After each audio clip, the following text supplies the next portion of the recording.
Welcome to Momentary Zen with Zen Garcia. Visit www.fallenangels.tv. You're listening to Revolution Radio.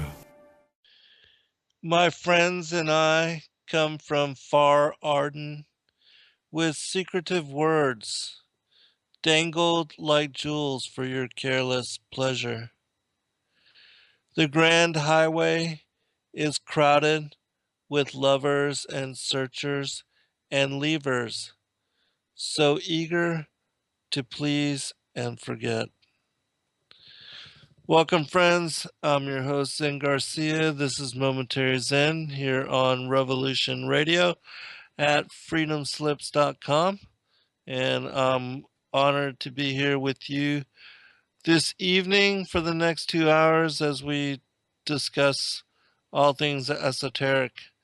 Specifically, this evening, I want to clarify and speak about the determination of Sabbath, the feasts, and the festivals according to the exodus of Sabbath and how the Most High God had delivered to Moses and the Israelites during that time, had given them the Enochian lunar solar calendar, which few know about and even fewer adhere to.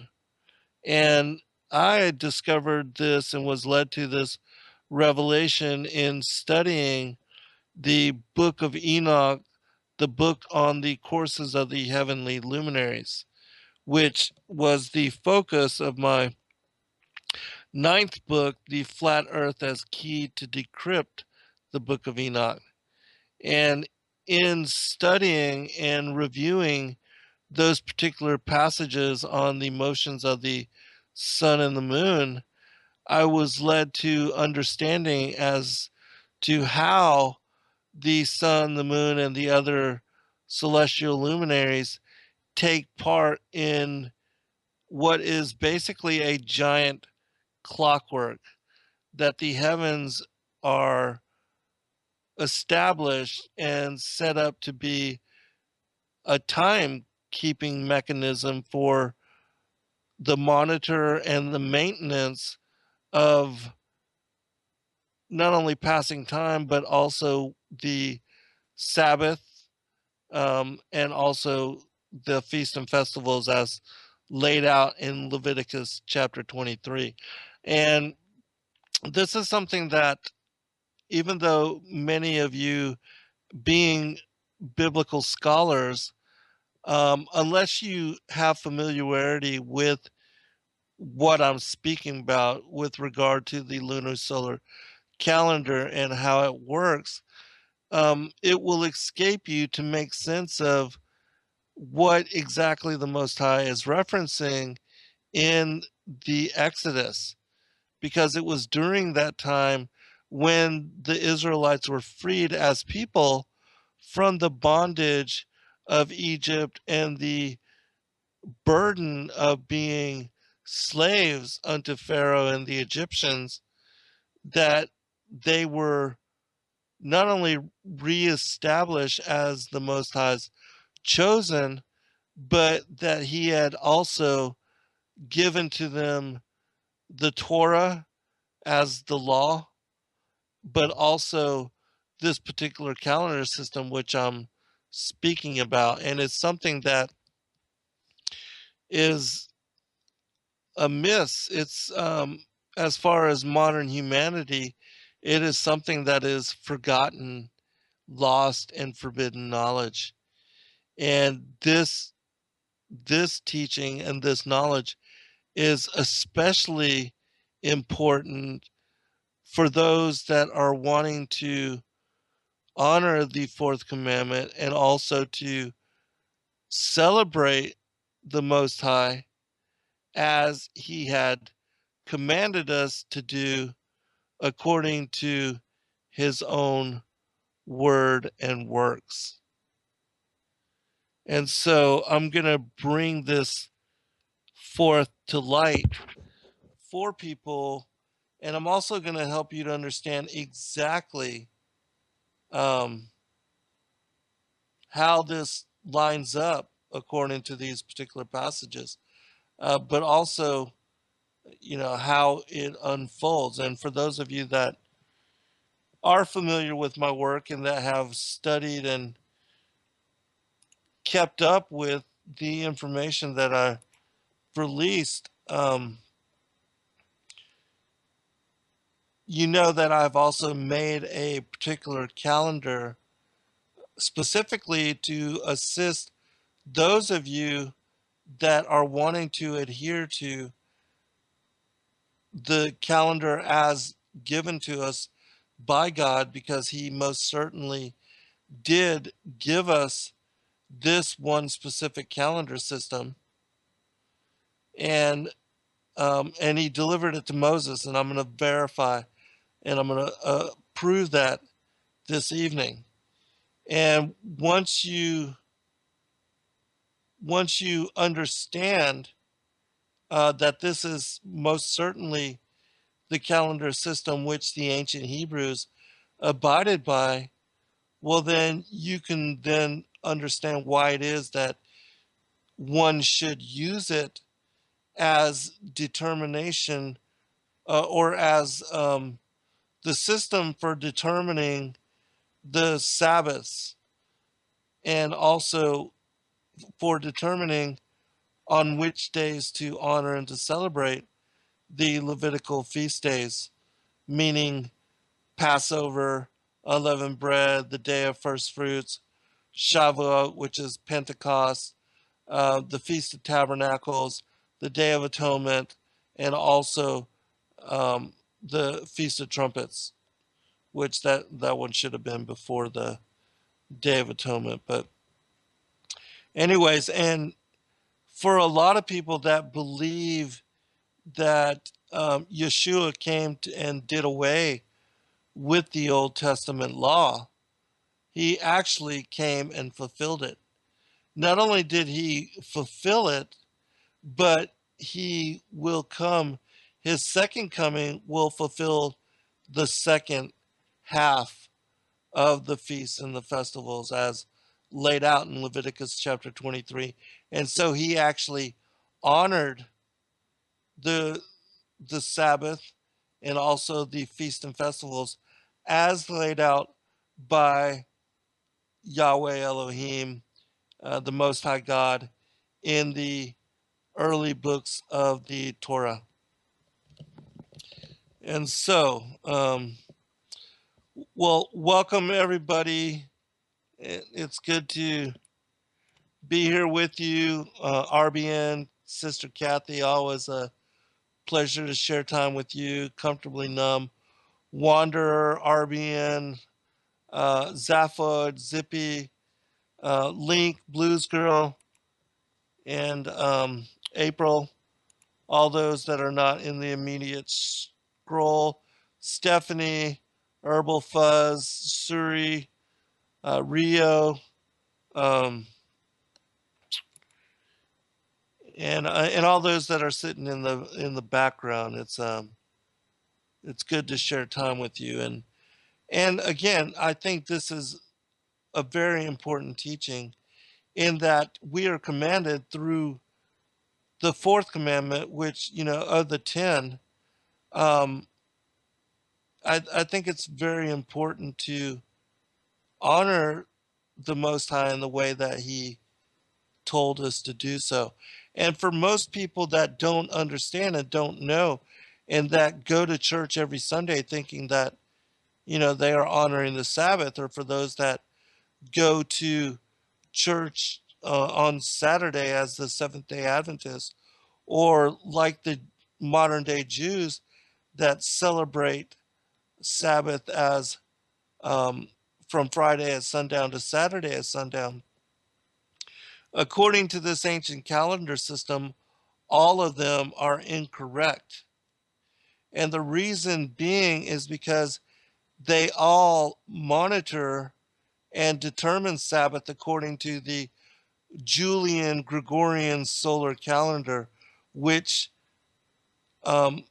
basically aligns every sabbatical week back to back to back to back, meaning that the 7-day weeks, which are named according to the pagan gods, the celestial deities, as the hierarchy for the names of the week, um, they don't work like that according to the ancient Hebrew calendar.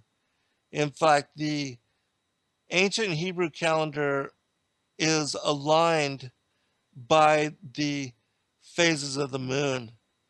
And the very first day and the first Sabbath of each lunar month is situated according to what is called Kadesh. And Kadesh, meaning time of the new moon, is basically aligned to what people see as the very first sliver of crescent, a waxing crescent moon that is at least 7% full. And so this very, what's called a lot of times as a horn sliver, that this phase of moon begins the lunar month on God's calendar. And because um, God's calendar is aligned to the 4 phases of the moon, the monthly phases and cycles of the moon, it alternates in, as far as the days of the month, it alternates 29 days one month, 30 days the other month, and back and forth and vice versa. And the reason it does so is because the average, what is called the synodic month, uh, the average um, for the moon to cycle through all 4 of its phases is 29.531 days. And so God had established this particular calendar system ingeniously to align with that particular average. And so when you understand that the Sabbaths are lined up according to the phases of the moon, you know that every Sabbath, the first Sabbath will always be that 7% waxing crescent moon. And then you have 6 days, and on the 8th of every lunar month, another Sabbath. And that Sabbath aligns with the first quarter moon. And then you have 6 more working days and another Sabbath, and that Sabbath aligns with the full moon. And then you have 6 more working days, and then the third Sabbath, which lines up with the third quarter moon. And then 6 more working days, and then the fifth Sabbath, which aligns with the lunar conjunction. And so every lunar month, according to God's calendar, lines up according to those phases of the moon. And so it becomes very simple to keep up with and to maintain and to keep track a Sabbath. All one has to do is go out and look at the phases of the moon. And then you know that on Kadesh, that's the beginning, the 7% waxing crescent moon, that's the beginning of the lunar month. And then the first quarter moon is the second Sabbath, the full moon, the third Sabbath, the third quarter moon, the fourth Sabbath, and the lunar conjunction, the fifth Sabbath. And this is the way it is every month on God's calendar, which, according to the Gregorian solar calendar, the months, some months have 31 days, other months have 28 days. And so there's no congruency. But on God's calendar, no month ever exceeds 30 days. And no month is shorter than 29 days. And again, it's because that's how long it takes the moon to cycle through its 4 phases. 29.531 days on average. And so anyways, I just want to explain this just a little bit. Hello, Patrick and Monkey, and um, so that when I go to actually reading some of the scriptures from Exodus, that you will understand this will be a background, a foundation for helping you to understand what I'm going to be speaking about this evening. Because once we go through this particular day, you'll understand how it is that the Most High gave them this calendar, and also how it aligns with not only scripture, but with, again, with the feasts and the festivals. And it's really an amazing revelation when you come to understanding on it. But again, it's something that is mostly a miss because um, most of the most of the most of the world, the modern world, follows the Gregorian solar calendar. And because that solar calendar never ma- creates or makes exclusion for Kadesh, being the first day and the first Sabbath of each lunar month. And I guess I should emphasize this. Every Kadesh, which again is that 7% waxing crescent moon, that day is the first day, the first Sabbath of every lunar month, but it is not included in the other 4 7-day sabbatical weeks. And so every lunar month has these 4 7-day sabbatical weeks, but it also has this one special new moon Sabbath, the first day of the lunar month, which stands on its own. It's special and it's not counted in the other 4 weekly 7-day Sabbaths. I mean, sabbatical weeks. And so this is very important because unless you understand this, um, it doesn't make sense as to how, I can also go to an image to give you a visual. Let me find an image of what exactly I'm talking about.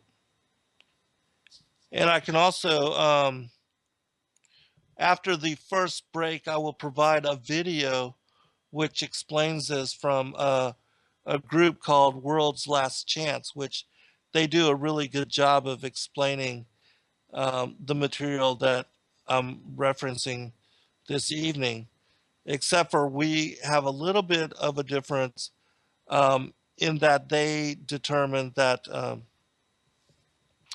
the Kadesh is the evening after the lunar conjunction, which it's not always that. According to the book of Enoch, the Kadesh is actually the 7% waxing crescent moon, which is not always the evening after the lunar conjunction. And so that's where the only difference that we have. But let me see if I can, because there's an individual that wrote a really good article about this. And if I can find this link, I'll provide it for you before continuing. All right, let's see. And another thing which is very interesting about what I'm speaking about this evening is that, and I want to thank one of my listeners for sharing this with me, but she sent me a link to Philo. For those that don't know, Philo was a contemporary of Yeshua. He lived during the time of Christ. Actually, he was born before Christ came into the world, and he lived after Christ was crucified. And anyways, he also speaks about and shares information about the lunisolar calendar. and how the Jews of the first century, during the time of Christ, how they followed this particular calendar system. I'm looking for the actual article that that has an image of it, but if I'm not able to find it, I'll still just explain it. What I'll actually do is I'll look for it during the break and see if I can find it. But basically, again, it's the Kadesh is the first day and first Sabbath of the lunar month, and then you have 4 7-day sabbatical weeks. And so, because the Sabbaths align to the phases of the moon, you have these Sabbaths always, every lunar month, occurring on the 1st, the 8th, the 15th, the 22nd, and the 29th day of the lunar month. And it's actually this evening is the 5th Sabbath of the month of Tammuz, which is the Hebrew month that we are currently in. And next month will, well, let me pull it up real quick because I've got, and Kathy placed a link to the calendar that I made of this particular Enochian calendar system. And so I'll explain this according to where we are right now so that you can understand. This Wednesday is the 29th day of Tammuz. And as I said, every 1st, 8th, 15th, 22nd, and 29th, according to the Enochian lunar solar calendar, the ancient Hebrew calendar, is a Sabbath. And so this Wednesday, where we are right now, we are at the lunar conjunction, the 5th Sabbath of this particular month, the month of Tammuz. And then we have tomorrow will be the 30th of Tammuz, and the first day, or actually, this is the last day of the lunar month. Because as I said, the calendar alternates between 29 and 30 days. And then on Friday is the first of Av. The first of Av. It's a new month. And this is Rosh Kadesh, which just means the first day. And this will also be the first Sabbath of the new lunar month. And because Kadesh is on Friday this upcoming month, every Friday from there on, for the next 4 Fridays will be Sabbath. And so this upcoming Friday, the 5th of August, will be the first day of Av, and it will be the first day and the first Sabbath of the lunar month. And then you have 6 days, 6 working days. And then on the 12th of August, which will be the 8th of Av, will be the second Sabbath. And then on the 19th of August, which is the 15th of Av, you have the third Sabbath. And again, these Sabbaths align with the phases of the moon. And so this Friday, the 5th of August, which is the first of Av, will be the 7% crescent moon, the waxing crescent moon. And then on the 12th of August, which is the 8th day of Av, you will have the first quarter moon, and it will align with the second Sabbath. And then on the 19th of August, which is my birthday, incidentally, you have the third Sabbath, which will be a full moon Sabbath. And then on the 26th of August will be the fourth Sabbath, which aligns with the third quarter moon. It will be the 22nd of Av. And then next month, on the 2nd of September, that will be the 29th day of Av and the fifth Sabbath of the lunar month. And so, we'll be right back. All right, welcome back, everybody. I did find a video and also a link to an image that shows the breakdown of this calendar, which, having a visual is greatly beneficial.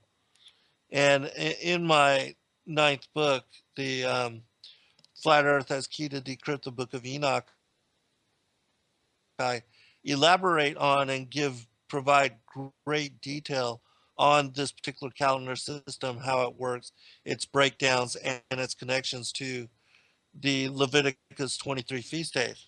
And I also, in that book, provide image, which I'm about to post in the chat room, an image which, will help you to visualize this in more precise manner. All right. And then there's a series of, there's a whole playlist that was created by World's Last Chance, which also talks about this as well. And very interesting to check out. What's up, Mr. Rowe?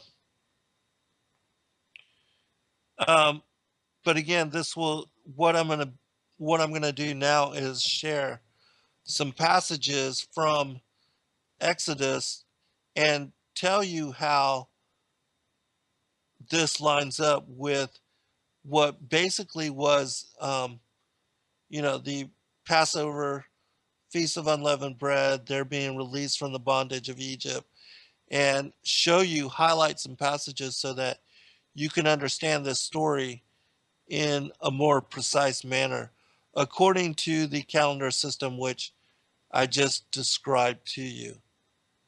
And I will probably, after this show has been archived, actually post links and also pictures which connect to exactly what I'm talking about, so that when you go to actually watch it, the video on YouTube, it will explain in visual what I'm talking about here in audio. And so that will, I think, be greatly beneficial to you. And also, I'll take snippets of the calendar to help you to understand how all this is lining up as well. But all right, let me go ahead and go into the Exodus account. You're welcome, Link. All right, and I know that for a lot of people, this may be a seemingly boring subject, but for those of you that are really trying to understand what I'm talking about, this, I believe it to be of very utmost importance. And after the next break, I will share with you the link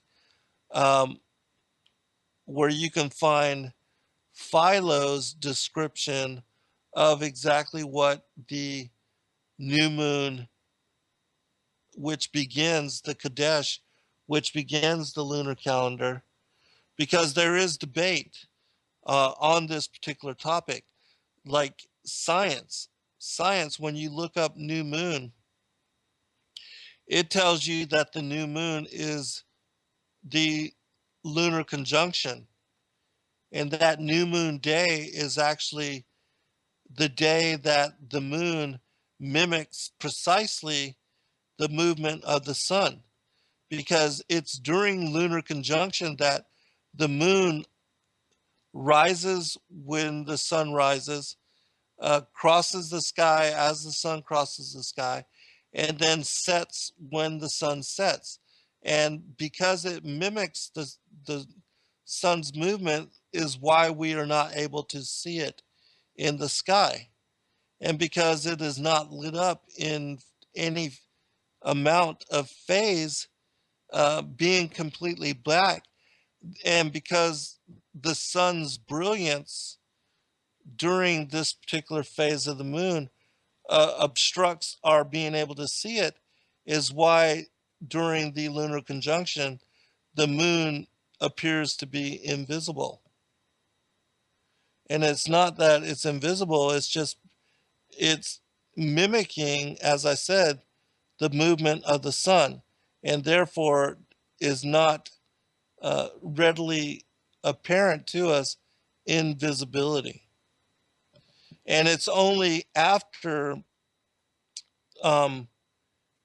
between 46 and 72 hours after the lunar conjunction that it becomes a thin sliver, a waxing crescent moon, and then becomes visible to us again. But again, it's only when the moon is 7% full, which is almost, a full day after the lunar conjunction, that this phase of the moon is counted as the Kadesh, the first day and the first Sabbath of the lunar month, which in the old days, in the ancient times, the Sanhedrin, which was the ruling council of the Pharisees and the church authorities during that time, they had two witnesses which would watch for the sighting of the moon in this proportion. And when they spotted it,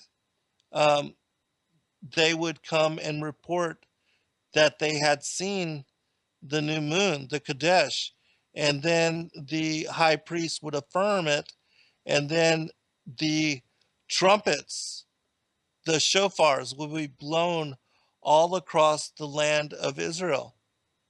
And then when the trumpets were sounded, all of the Israelites, the Hebrew people, they would stop whatever they were doing and they would run to the temple. And it was this Kadesh, the determination of Kadesh, which is referenced in scripture as being the time that no man knoweth, the day or the hour.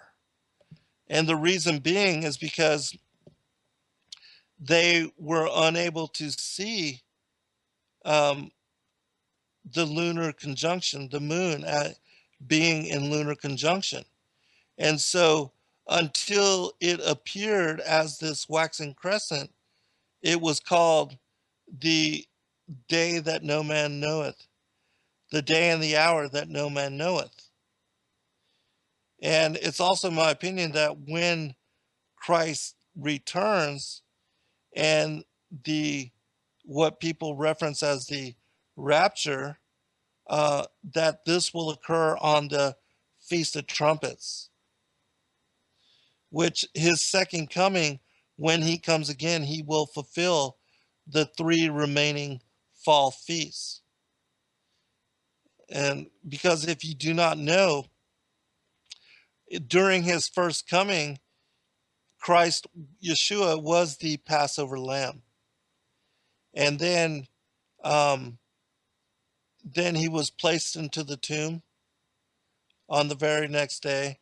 And then he resurrected on the morrow after the Sabbath, according to Leviticus 23, which is the day, the celebration of the festival of first fruits, where the priest would make a wave offering.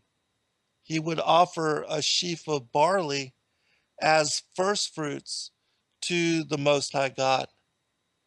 And that was the day that Christ was resurrected, and he resurrected with him the patriarchs, Adam to the thief on the cross, that were in Abraham's bosom and that were waiting in Sheol for him to release them. And this is called the first resurrection. And when he did that, he offered up Adam and all of the Hebrew patriarchs to the Most High God, to the Father, as the first fruits, which is why it says in scriptures that Christ was the first fruits of the resurrected dead. And then after his resurrection, it was 50 days after, on the Feast of Pentecost, on Shavuot, that the Holy Spirit came upon the apostles, and that then they were then heard speaking in tongues, and the people, all the people from different countries and nations, were able to hear them preaching in their own tongue, which is, why they call it speaking in tongues. But anyways, and so Christ in his first coming fulfilled the spring and the summer feasts.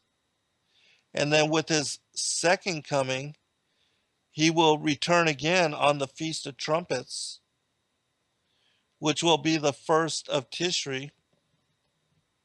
It's always the first day of Tishri because, again, Kadesh, when they see the waxing crescent moon, that's when the shofar is blown. That's when the ram's horns are blown all across the nation of Israel. And again, that's when all the people, the Israelites, come running to the temple for the celebration of the new moon Sabbath. And so that will be the gathering of the church. And then the wrath of God is poured out on the wicked.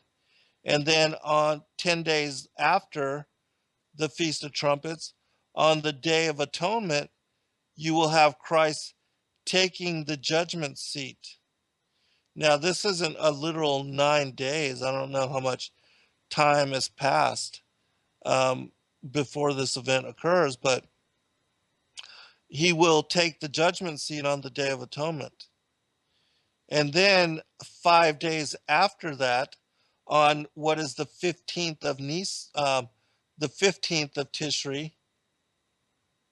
And remember, every 15th, just like the Feast of Unleavened Bread is always on the 15th of Nisan, that 15th is the third Sabbath, the full moon Sabbath. Every 15th of the lunar month is a full moon Sabbath. And so on the Feast of Tabernacles, that's when, after the Day of Atonement, where Christ takes the judgment seat, and then he judges and separates the harvest, the wheat and the tares, the righteous from the wicked, the goat from the sheep. And then on the 15th, on the Feast of Tabernacles, that's when the righteous are allowed to enter into New Jerusalem as, their return to their first estate. That's when they're allowed to enter into paradise, a return to paradise. And then the tares are sent for condemnation. They will be burned up, destroyed, annihilated, as if they had never been. All right, so let me go ahead and go into this. And if you want to follow along, I'm going to be reading from Exodus chapter 12.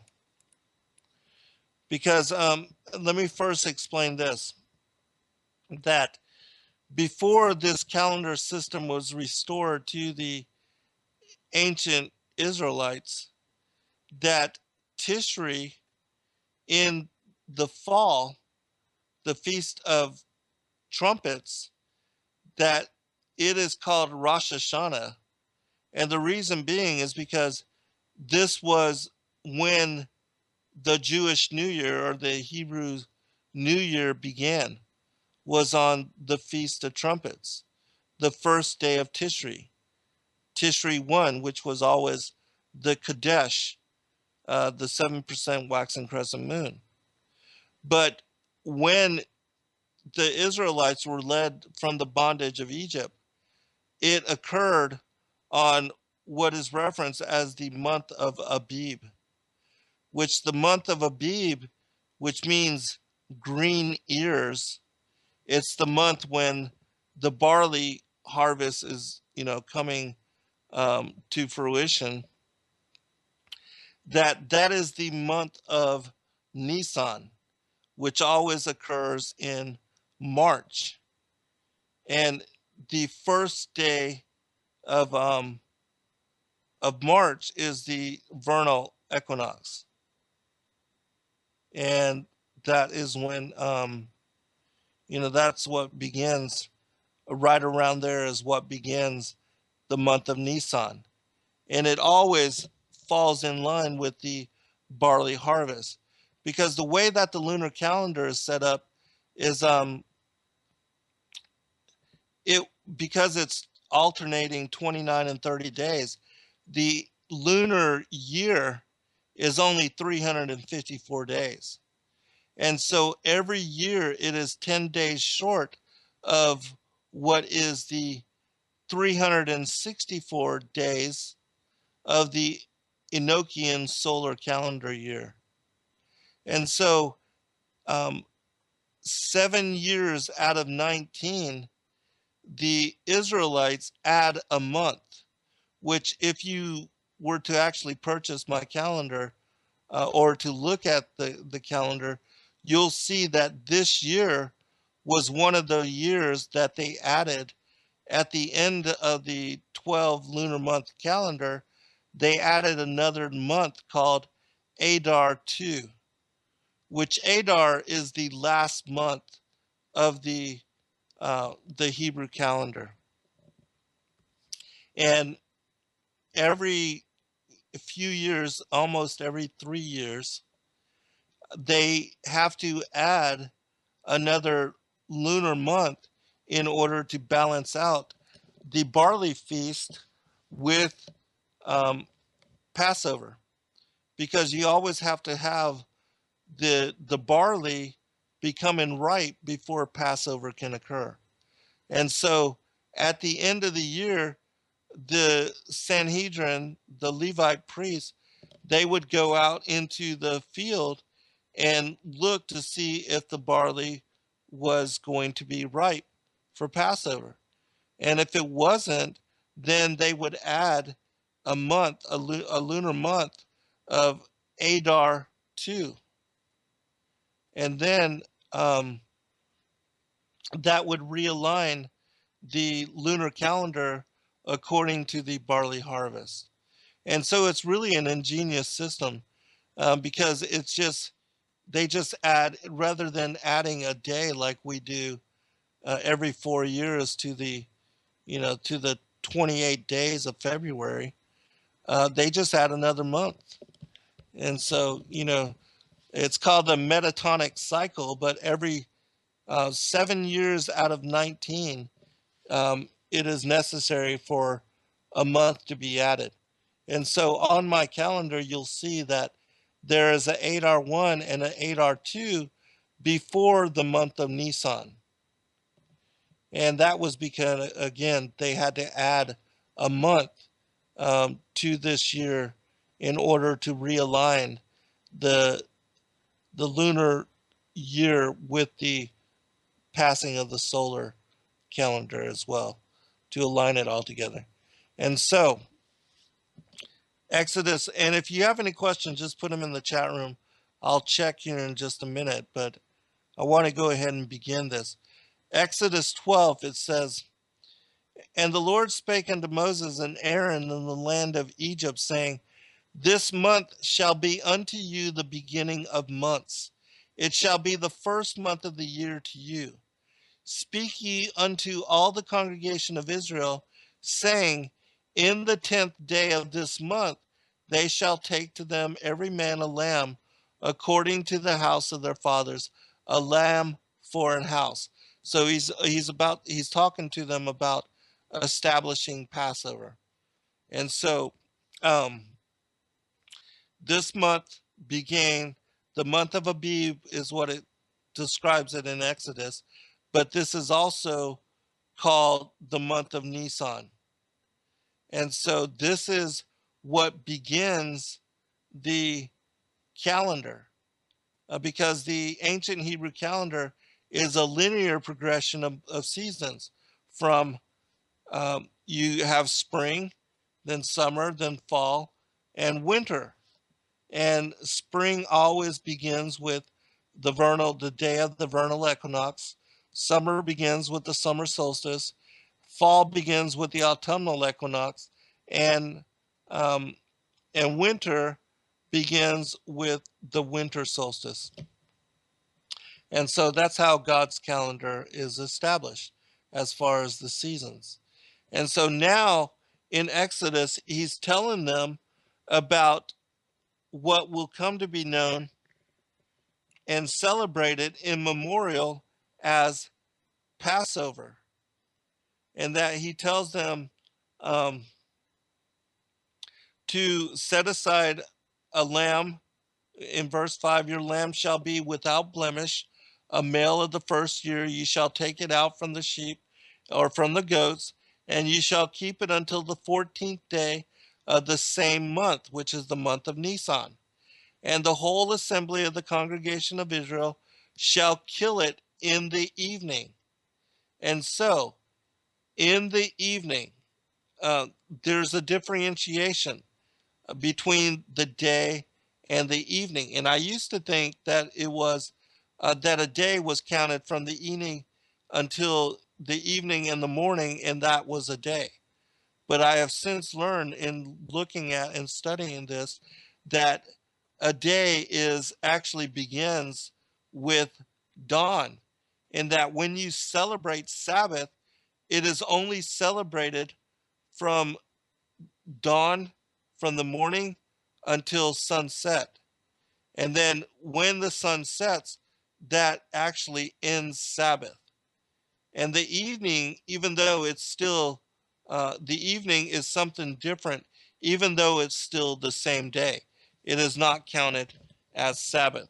And I'll prove that when we come back from this break and as we continue through this particular story, because it's very precise in when the Most High told them to celebrate the Feast of Unleavened Bread, the Feast of Passover, and when they were led out of the bondage of Egypt. All right, we'll be right back. All right, welcome back, everybody. Really quick, I wanted to share with you.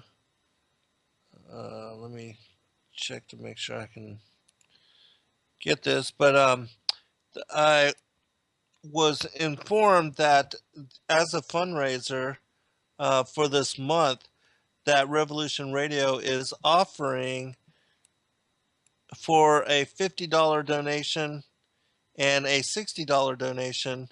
I believe it was a pound of chocolate fudge and or chocolate covered fudge cashews for for supporting the network.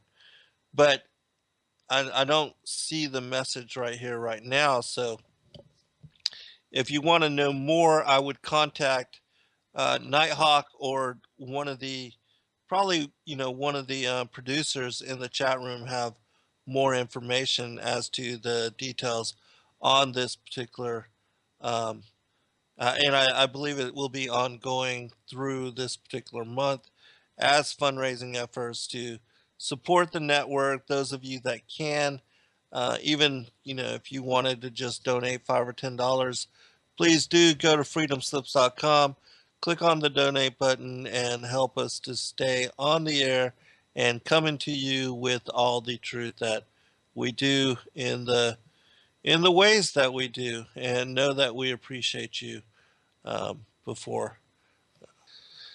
All right, so I want to get back to the Enochian calendar. And as I said, I'm going to confirm by the story of Exodus as to how Sabbath breaks down. And I used to believe that Sabbath, was both the evening and the morning, and that would make up a Sabbath. But having done this research and in doing the study that I'm presenting to you now, I now understand that Sabbath is only um, from dawn to dusk. And I'll prove this to you because the Most High never breaks his own Sabbath. And according to the way that the story of Exodus is lined up, that you have them celebrating Passover, and then, it was at midnight after they ate the Passover meal. It was at midnight that the angel of death went across Egypt and slaughtered all the firstborn, including the cattle, the firstborn of the cattle. And then it was during that evening that Pharaoh summoned Moses and told him that he was going to free them. But then on the 15th in the morning, when the sun rose, that began the Sabbath. The 15th was the Sabbath, and that was the Feast of Unleavened Bread. And so and it wasn't until the evening that they were released.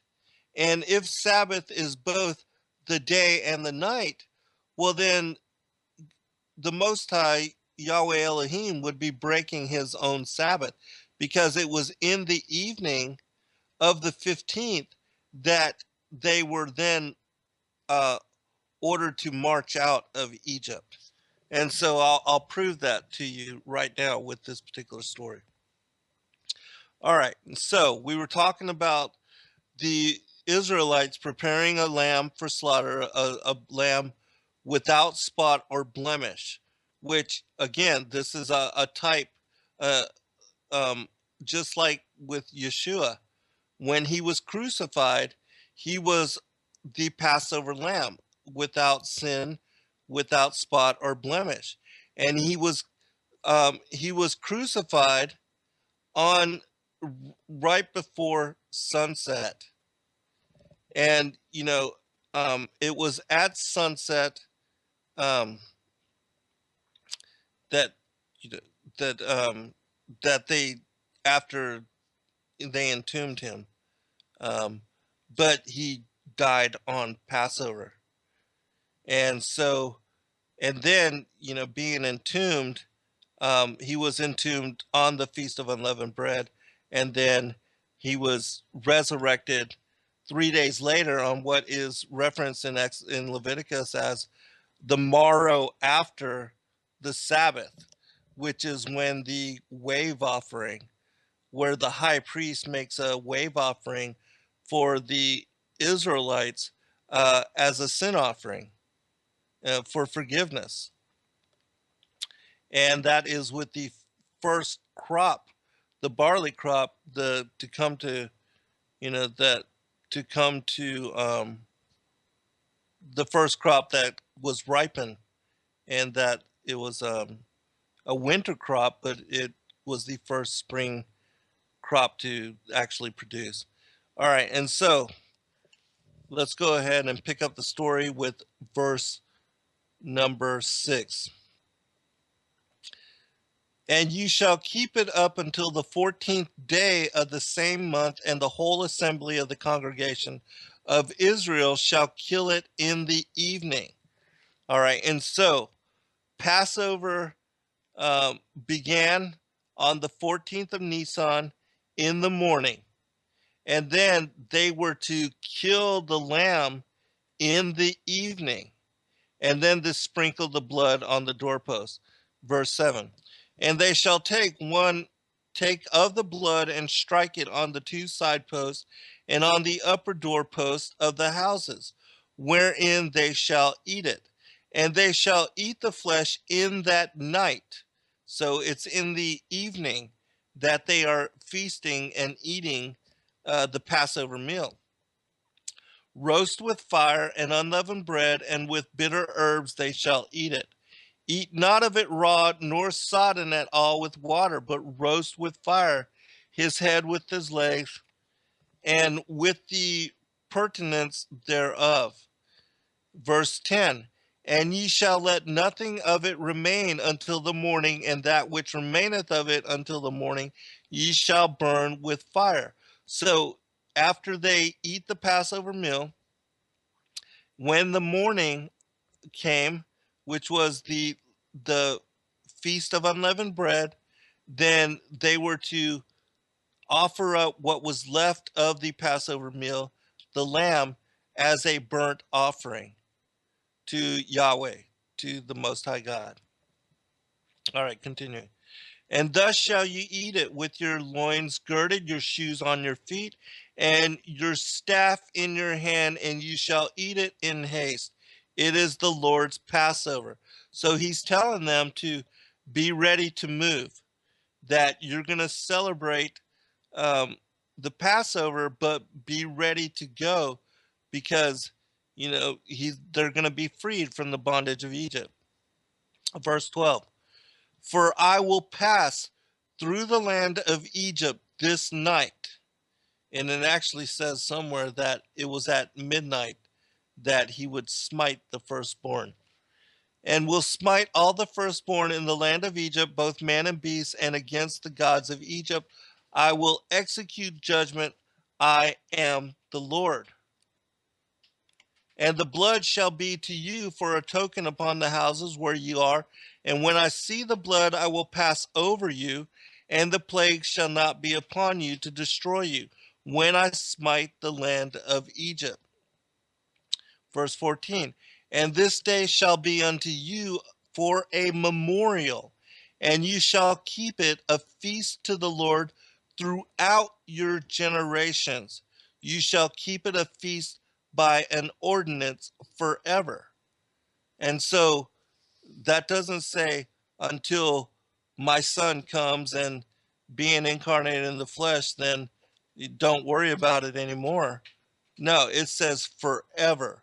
Ye shall keep it a feast to the Lord throughout your generations, meaning, as even our generation, throughout your generation, ye shall keep it a feast by an ordinance forever, meaning that we are also under the law to celebrate Passover. All right, now the particulars of it, how to celebrate it. 7 days shall ye eat unleavened bread. Even the first day ye shall put away leaven out of your houses. For whosoever eateth leavened bread from the first day until the seventh day, that soul shall be cut off from Israel. All right, so notice that on the 15th, which, as I said, every 15th is a full moon Sabbath. And so what more perfect day for the Israelites to travel at night than on the full moon Sabbath? Well, on the full moon after the Sabbath, which again, the Sabbath is from dawn till dusk. And then in the evening, they were able to travel by the full moon. I mean, it can't be any better. And also notice that the spring feasts fall exactly in line with the fall feasts. Well, sorta, in that the Feast of Unleavened Bread is a 7-day festival which begins on the 15th of Nisan.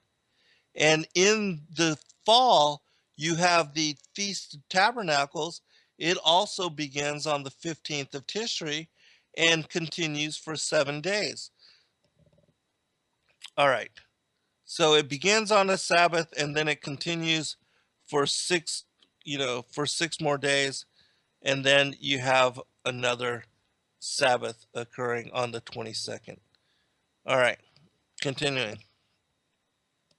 I'm not going to read all of this, but I do want to highlight the main portions so that you will see how what is being told as far as story in Exodus, it only can be made sense of when you understand how it falls in line with the Enochian lunar solar calendar. It is only with this calendar that the Sabbaths always fall on the 1st, the 8th, the 15th, the 22nd, the 29th. The Gregorian calendar does not fall in line with Sabbath on those days.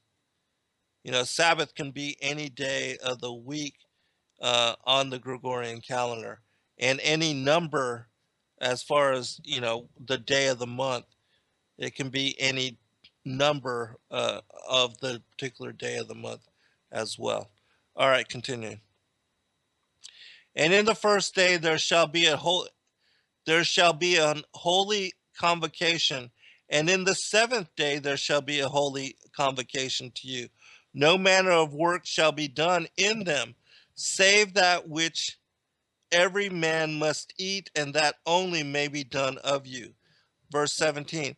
And ye shall observe the feast of unleavened bread, for in this same day have I brought your armies out of the land of Egypt. Therefore shall ye observe this day in your generations by an ordinance forever. Okay, so he's telling you right here that it is on the feast of unleavened bread, which is the 15th of Nisan, that they were led out of Egypt. And so if both day and night are Sabbath, how does that work? The Most High God would be breaking the observance of Sabbath. He would be breaking his own commandment. But unless you understand that Sabbath is only in the daytime from dawn to dusk, that's the only way that this story can make sense. All right, let's continue and then I'll prove it to you. Verse 18.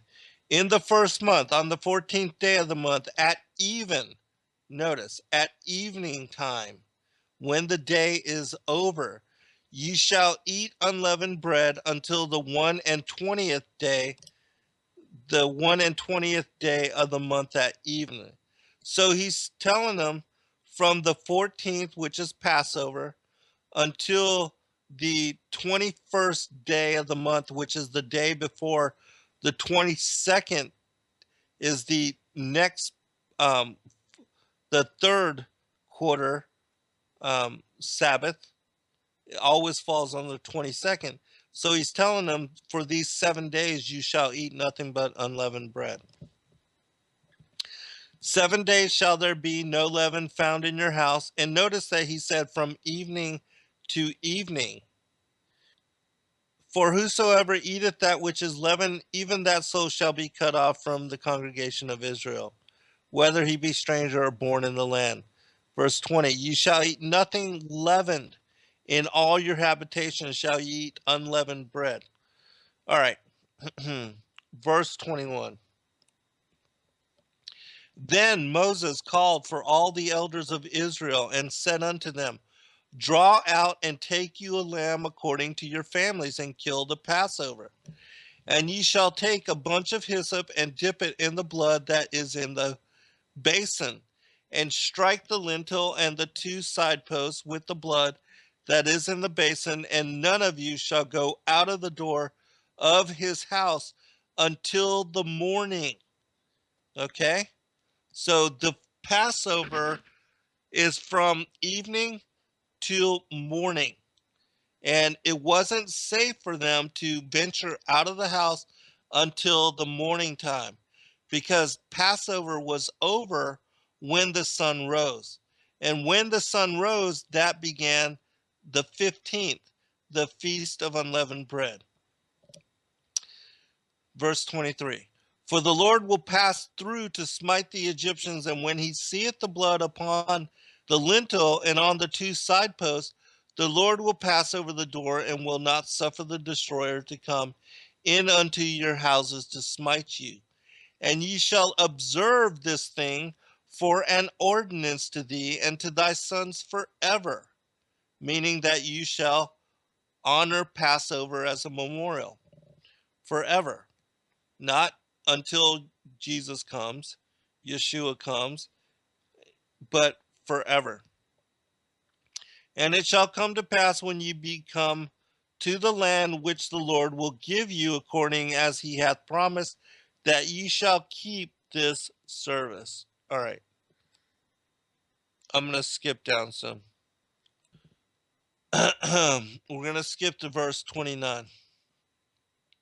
And it came to pass that at midnight the Lord smote all the firstborn in the land of Egypt, from the firstborn of Pharaoh that sat on his throne unto the firstborn of the captive that was in the dungeon, and all the firstborn of cattle.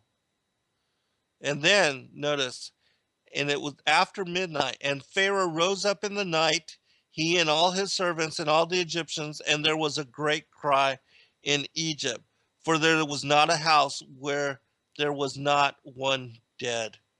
And he called for Moses. So Moses, went to him that night after midnight, which he wouldn't have been able to do this if he had called him after sunrise, because sunrise was a Sabbath.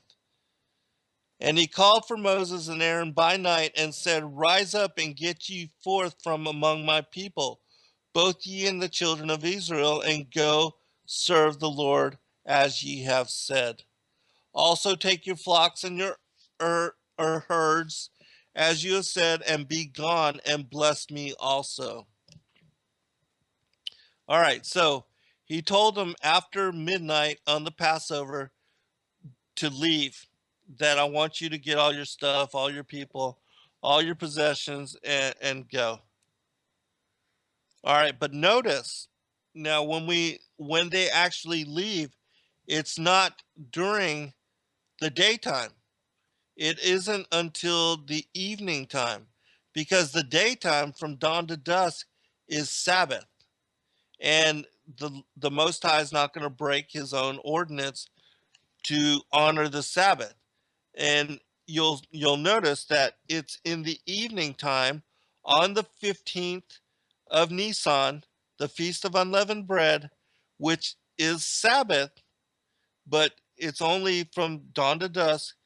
In the evening time, that's when they leave and they begin their exodus. So let me skip to that part. All right, verse 41. And it came to pass at the end of the 430 years, even the selfsame day, it came to pass that all the hosts of the Lord went out from the land of Egypt. It is a night, notice, it is a night to be much observed unto the Lord, for bringing them out from the land of Egypt. This is that night of the Lord to be observed of all the children of Israel in their generations. And so it tells you right there that on the 15th, on the Feast of Unleavened Bread, at night, that's when the Most High led them out of Egypt. That's when Moses took them out of Egypt. They celebrated the Feast of Unleavened Bread from dawn to dusk, and then that evening they left. They began their exodus during what was the full moon Sabbath, the third Sabbath of the lunar month, the full moon Sabbath. All right, let's continue to verse 48. And when a stranger shall sojourn with thee and will keep the Passover to the Lord, let all his males. Oh, this is talking about how circumcision became an institution, and also how the uh, setting aside of the firstborn, that after Passover, whenever the Israelites had children, that the firstborn was always offered unto the Most High God, whether cattle, whether a human son, child, however, that the firstborn was always congregated and given to the Most High God. All right, skipping down to verse 51. And it came to pass the selfsame day that the Lord did bring the children of Israel out of the land of Egypt by their armies. And so this was the feast of unleavened bread. Now let's go to Exodus 13, because I've got, oh man, all right, I'm going to have to go through this a little bit faster. All right, verse 3, Exodus 13. And Moses said unto the people, remember this day in which ye came out from Egypt, out of the house of bondage, for by strength of hand the Lord brought you out from this place. There shall no leavened bread be eaten. This day came ye out in the month of Abib. And so this, as I said, Abib means green ears. It's the first month of the season of spring. It's also now called the month of Nisan. All right, I'm going to skip down just a little bit. Verse 10. Thou shalt therefore keep this ordinance in his season from year to year.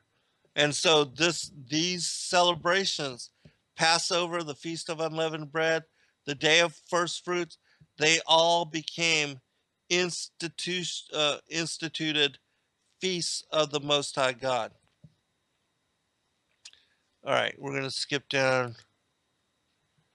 Verse 18.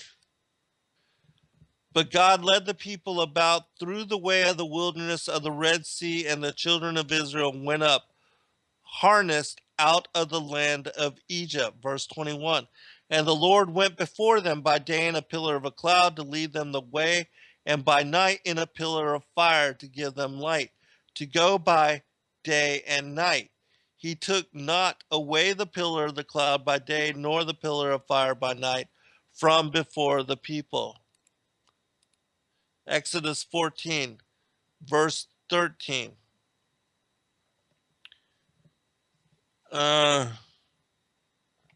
Actually, I'm going to skip just a little bit more. All right, we'll be right back for final segment.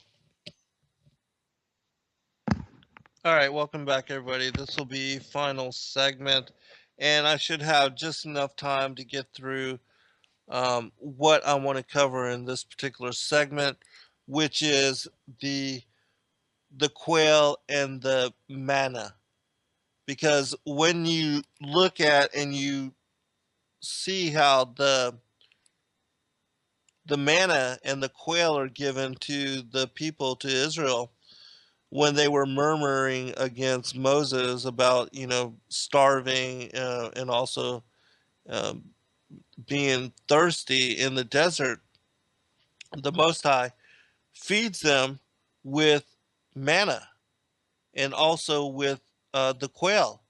But he only gives it to them. Well, first, he sends the quail on the first day. It's the Sabbath. But he won't send it to them during the daytime, which is the Sabbath, because they are not to go out and to gather food. Same thing with the manna. Um, you'll notice when I read from the story that he begins to send them the quail in the evening time on the Sabbath, on the day of the Sabbath. But it's, again, it's only Sabbath is only from dawn to dusk. And then as far as the manna, he sends it to them for 6 days. And then they are only to gather what they are able to eat. And and no more, because if they have any remaining, then it will gather worms. And then, but on the sixth day, they are to gather twice as much for that particular day, and then what will be the seventh day, which is the Sabbath. And they're not to gather anything on the Sabbath day.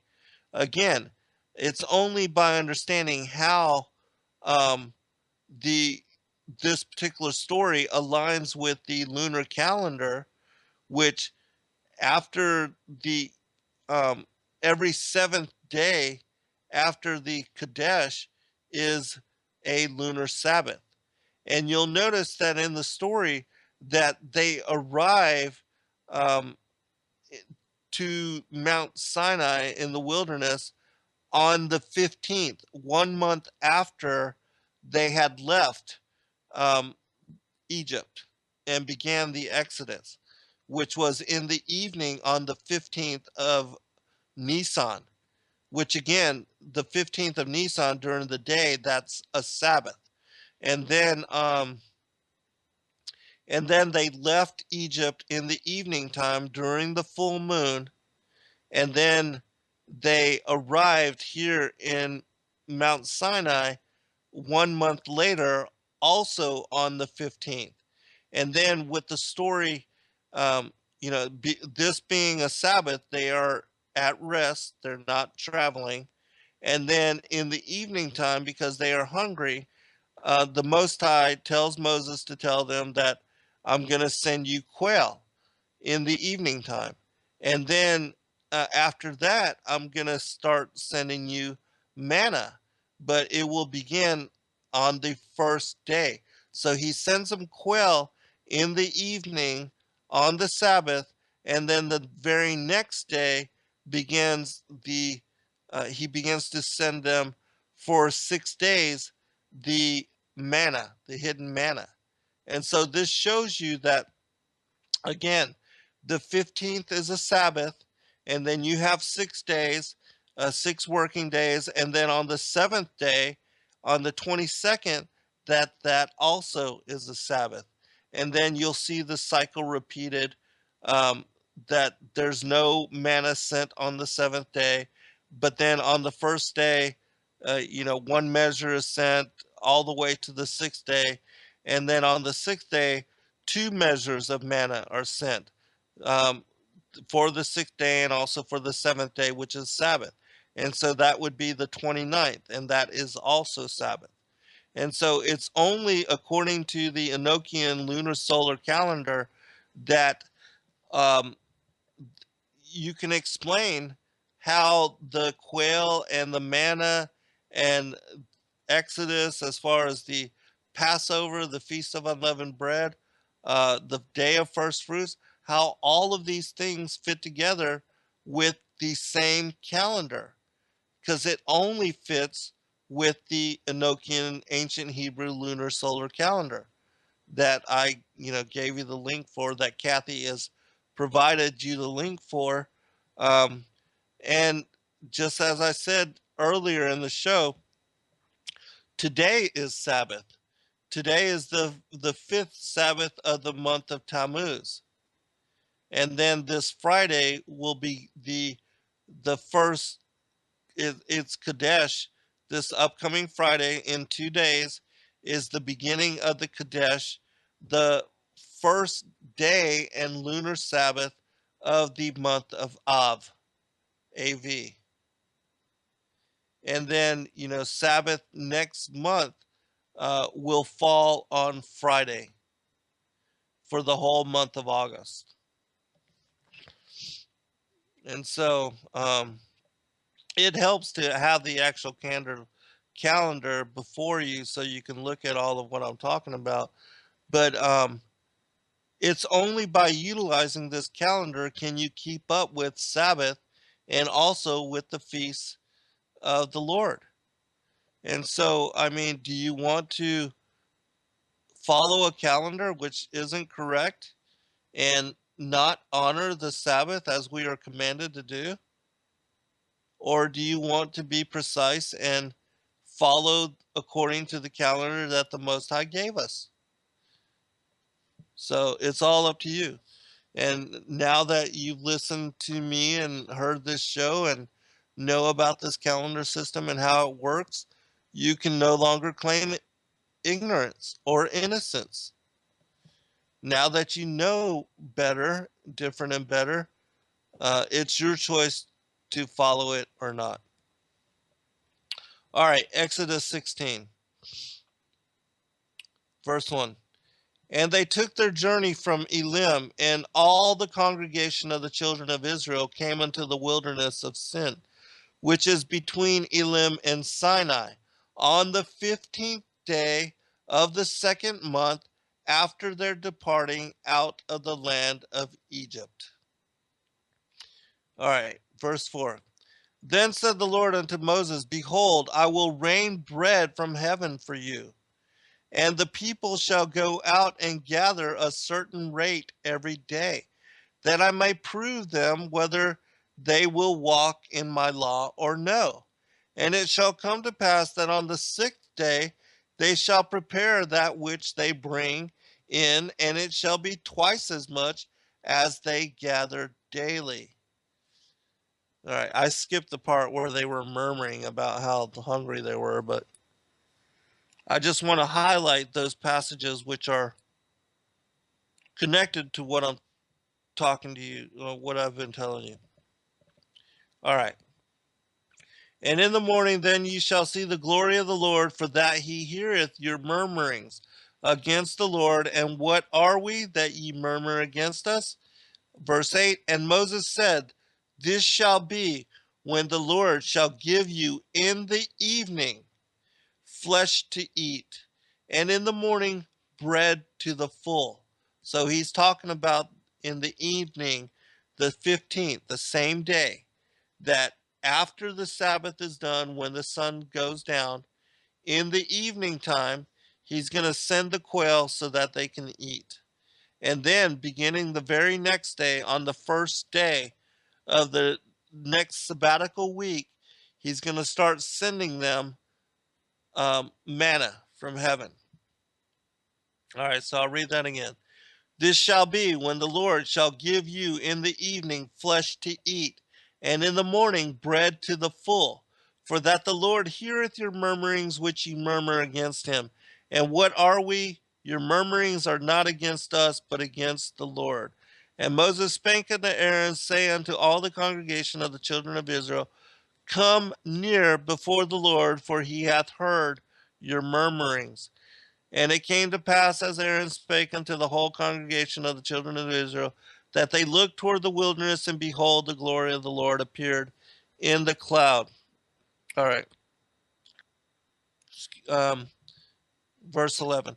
And the Lord spake unto Moses, saying, I have heard the murmurings of the children of Israel. Speak unto them, saying, At evening, at even, ye shall eat flesh, and in the morning ye shall be filled with bread. And ye shall know that I am the Lord your God. And it came to pass that at evening the quails came up and covered the camp. That's verse 13.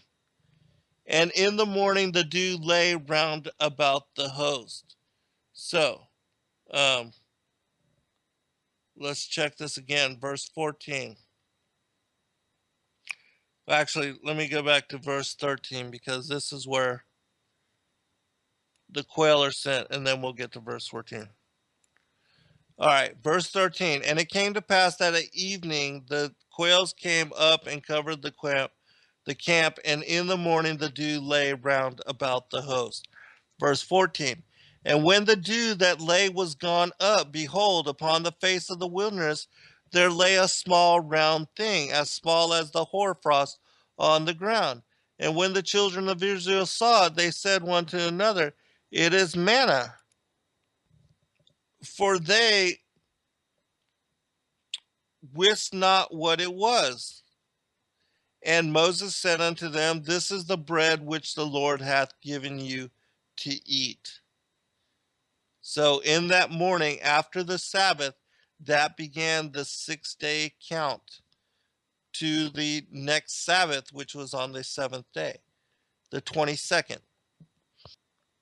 which again, as I said, according to the ancient Hebrew Enochian lunar calendar, all the Sabbaths fall on the 1st, the 8th, the 15th, the 22nd, and the 29th.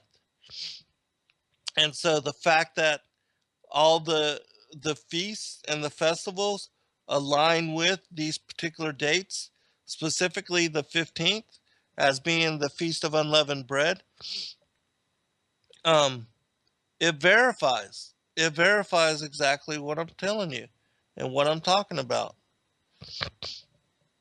All right, continuing. Verse 18.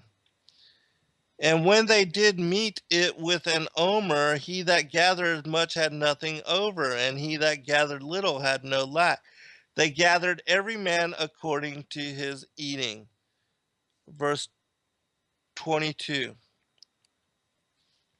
And it came to pass that on the 6th day they gathered twice as much bread, 2 omers for one man. And all the rulers of the congregation came and told Moses. And he said unto them, This is that which the Lord hath said. Tomorrow is the rest, the holy Sabbath unto the Lord.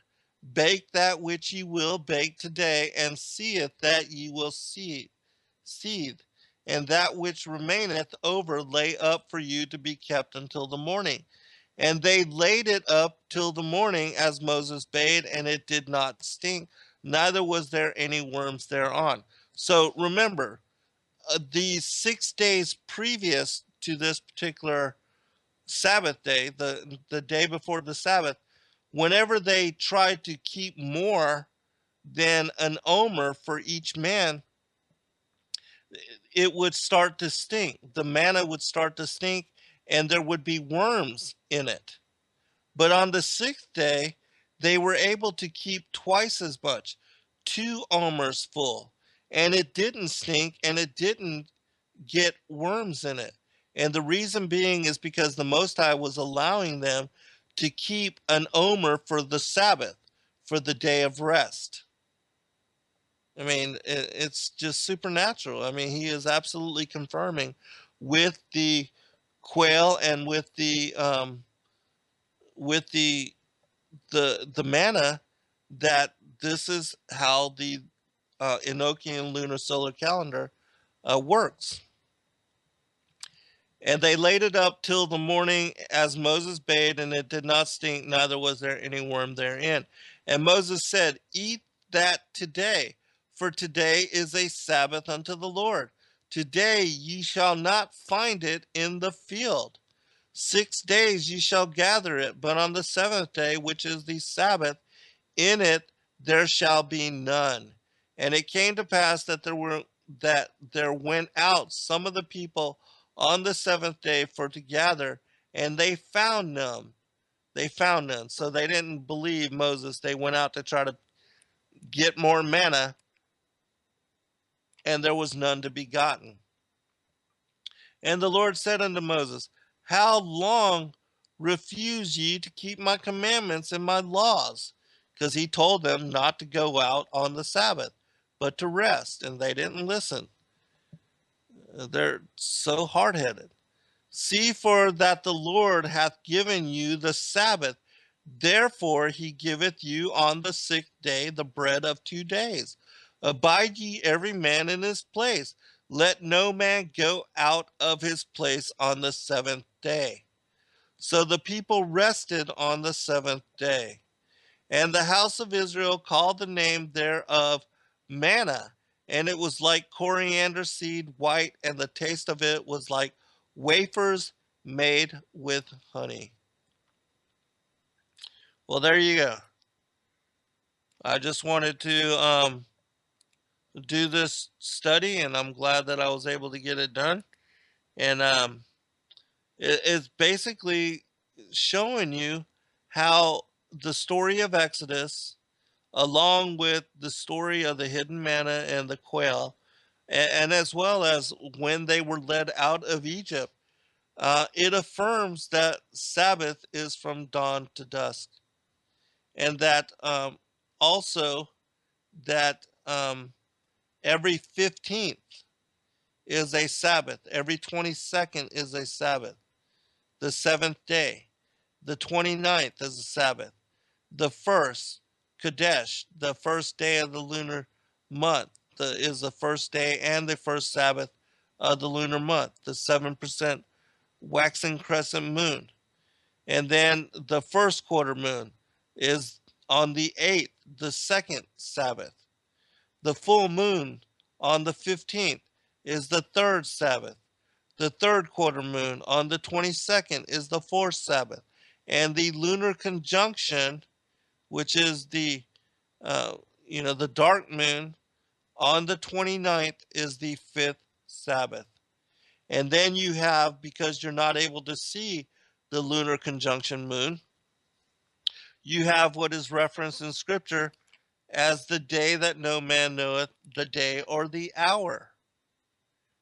And so, and then when the moon became visible and was actually more than 7% full, then you were able to, that was the Kadesh, and that was the first day of the lunar month and the first Sabbath. And it's that day that lines up the other 4 7-day sabbatical weeks. And so that's how it that's how you can make sense of the of the calendar and follow Sabbath. Also, know that it is not necessary, as far as those of you that are trying to follow the how to determine when Sabbath occurs, that you can just look up a lunar calendar according to the percentages of the moon, and you can determine when Sabbath is according to the percentages of the moon. And so, I mean, you don't, or as I gave you that particular website, you can go there and keep up with it online. It's not necessary to buy that calendar that I created. I did that just so people can have a visual reference, like you put a Gregorian calendar on the wall and you can keep up with every day. It tells you exactly what day it is. And as I said, today is the 29th day of Tammuz, the year 5776 in the Hebrew calendar. It's the fifth Sabbath of the month of Tammuz, being the third day of August, the year 2016. And so my calendar makes it very simple to see and also to learn the Hebrew names of each month and to keep up with how, what day of the month it is and when the Sabbaths occur, um, which of course is depending on what Sabbath it is, you can tell what phase of the moon it is. And so, you don't have to get the calendar to do this, but you have to understand the calendar system in order to be able to look online and to look at a lunar calendar with the percentages of the moon, the phases of the moon, to determine exactly what day it is. And, those calendars don't tell you the name of the Hebrew month or the particular day of the month that it is, but you can determine Kadesh according to that particular calendar. And then if you keep up with it in that way, you're able to keep up with it. But it's not easy, especially for those that don't understand how the calendar is laid out and how the system, you know, um, perpetuates itself. And so I made this calendar in order to make it easy for those that are wanting to honor Sabbath and to maintain um, alignment with the days as they are unfolding, so that you can then celebrate, which we have coming up in September, the Feast of Trumpets, the Day of Atonement, and the Feast of Tabernacles. And unless you know how the calendar is laid out, you will not be able to make determination as to when to celebrate those particular feast days. And so, if it's important to you, then those of you that are wanting to honor those days in the way that the Most High established for us, then, this is something that can help you to do that. In September, you have Rosh Kadesh beginning on September 1st. September 4th. And so in the month of September, you'll have Sabbath occurring on Sunday. And so the Christians will actually be right that month.